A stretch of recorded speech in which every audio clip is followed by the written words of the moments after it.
உன் X Arani இருக்கால்ல, hospital admit ஆயிருக்காடா. என்னடா சொல்கிற? நான் அவளை போய் பார்த்துட்டு வந்துடுறேன்டா. ஏய், எங்கே போகிற? நான் உன்கிட்ட சொன்னதே நீ அவளை போய் பார்த்துடக்கூடாதுன்னு தான். அவன் எக்ஸு, அவள் ஒரு ஆள் அவள் அட்மிட் ஆயிருக்கான்னு இவர் போய் பார்க்க போகிறாராம். அவள் எப்படி இருந்தால் உனக்கு என்னடா? ஓ, அது எப்படி? லவ் பண்ணும் பொழுது நீ தான் என் உயிர், நீ தான் என் உலகம்லாம் சொல்லுவேன். ஆனால் ஏதாவது ஒரு ரீசனால் பிரிஞ்சு போயிட்டா, இவனை விட்டுட்டு போயிட்டா, இவனை ஏமாற்றிட்டா, இவ ஒரு தேவையில்லாமல் பேச வேணாண்டா.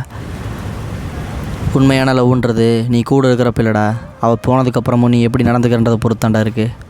டிபிக்கல் பாய் மாதிரி பிஹேவ் பண்ணாத. நான் வரேன். வேணாண்டா, அங்கே போனால் உனக்கு தானே பிரச்சனை. டேய் டேய் நின்றா, உன்னதாண்டா. டேய் சிஸ்டர், இந்த ஹரிணின்ற பேஷண்ட் எங்கே இருக்காங்க? இந்த வார்டில் தான் இருக்காங்க. பிரசவ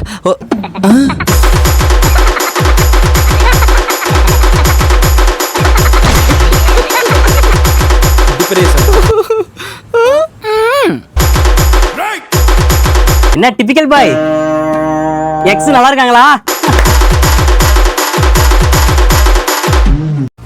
டேய், அவளுக்கு எப்படா கல்யாணம் ஆச்சு? 1 வருஷத்துக்கு முன்னாடி ஆயிடுச்சு. டேய், பிரேக்கப் ஆகி 8 மாதம் தான்டா ஆச்சு. அதனால தானே பிரேக்கப்பே ஆச்சு. குழந்தையோட அப்பா யாரு? சிஸ்டர், அவன் தான் ஆக வேண்டியவன். அவன்கிட்டே கொடுங்க, பரவாயில்ல. டேய், அவ்வளோலாம் எதுவும் நடக்கலடா.